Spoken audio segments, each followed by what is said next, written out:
नमस्कार शेतकरी मित्रांनो, मी आपला कृषी मित्र माधव टाले.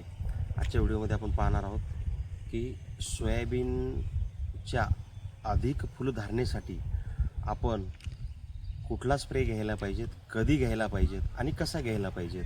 तर मित्रांनो, सोयाबीनच्या अधिक फुलधारणेसाठी आपण स्प्रे हा ज्या वेळेस तुमच्या सोयाबीनला एक फूल दिसतं, कुठं कुठं एक फूल दिसतं, त्याच अवस्थेमध्ये आपण त्या ठिकाणी फुल धारणेसाठी स्प्रे त्या ठिकाणी घ्यायला पाहिजेत. बरेचसे शेतकरी की 50% फुलं लागल्याच्या नंतर पण फुलाच्या अवस्थेमधल्या संजीवकाची तिथं फवारणी करतात.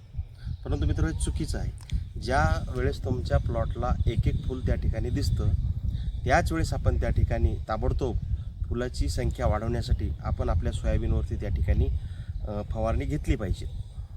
ही झाली योग्य वेळ. मग घ्यायचं काय, तर योग्य औषध आपल्याला त्या ठिकाणी घ्यावं लागेल. तर मित्रांनो, फुलांच्या अधिक वाढीसाठी आपल्याला त्या ठिकाणी योग्य स्टिम्युलंट, ज्याचं नाव आहे तुलसी कंपनीचं फ्लावर फास्ट, हे तुम्हाला त्या ठिकाणी घ्यायचं आहे.